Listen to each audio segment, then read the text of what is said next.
Subnautica 2 is a familiar yet different game compared to Subnautica 1. There's a lot of things you would do in the first game that you might expect to do in Subnautica 2 also, but that's not always the case. For that reason, I've got 10 tips and tricks to help you out in the early game of Subnautica 2. Don't feel the need to build near the life pod. There's no medkit generator, and the fabricator can only create a limited number of items. Only the biobed makes it worth staying near at the early game, but if you're good at surviving, which is generally just time management with oxygen, you'll be fine without it for a while. There's also a newly added base beacon that you can build without having to find blueprints, so there's also no fear of you losing your base. All in all, by the time you have the habitat tool, you're probably more than capable of living self-sufficiently away from the life pod. If you're adventuring out past the safe shallows, always bring some medkits and distraction flares.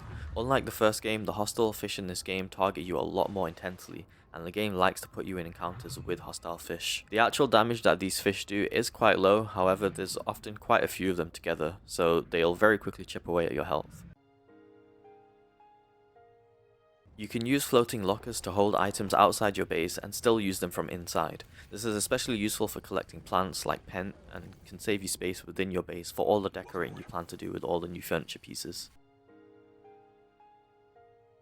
Keep at least 2 batteries in the battery charger at all times. That way when you get back to the base you can quickly swap out the wake maker and sonic resonator batteries. Those two are likely to be the tools that drain your batteries the most, so it's good to not be waiting there every time you return from a trip. If you don't have enough power for your base, you can disconnect things like the biolab, the NOAA terminal and the fabricator. You can also turn off the scanner on the scanning station, which can save you 19 power total. The battery charger also uses 1 power per battery being charged in there. Also, the solar panels at night still generate 2 power each, so if your base uses 10 power when nothing is crafting or charging, keep at least 5 solar panels so you don't start suffocating at night. The oxygen tunic is the new brain coral from Subnautica 1, or the oxygen plant in Below Zero, both of which I would say are better than the oxygen tunic for reliable oxygen. This is because the oxygen tunic takes around 12 seconds to form a 30-second oxygen bubble, and if you don't get that bubble in time, you'll need to wait another 12 seconds for another one. Also, the medical gel sack won't spray you with toxins if you first collect all the acidic ryon pouches around it before grabbing it. The survival multi-tool does not deserve to be on your hotbar. While you might think it's like the knife in Subnautica 1, it doesn't damage fish in this game, so its main purpose is for gathering fibrous pulp and acidic ryon pouches, 2 things which you probably aren't doing too often on your exploration trips. Instead, I'd suggest you keep something like flares or an air bladder on your hotbar.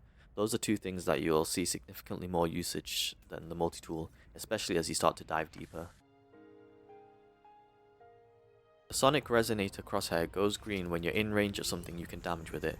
That could be a fish or it could be a resource node. However, you can actually break things with the resonator a little outside of the green crosshair range.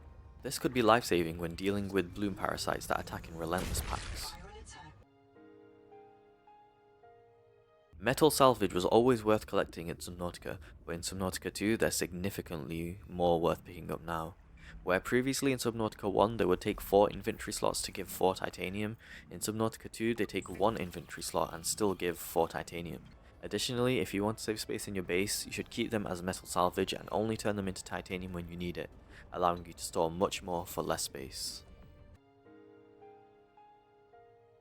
Getting an air bladder as soon as possible is really valuable in the early game of Subnautica 2. This game starts you off moving very slowly with barely any oxygen, while upgrades like the improved fins or even the basic oxygen tank require diving pretty deep into long winding caves, so it's very likely you'll run out of oxygen looking for things like silver.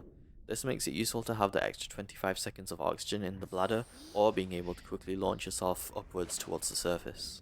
If you got to the end of this video, I hope you enjoyed. I tried to keep things short and sweet, and I'd love if you could like, comment and subscribe to help a new YouTuber out. I appreciate every single one of them and will heart and react or reply to everything. It means a lot to us little guys.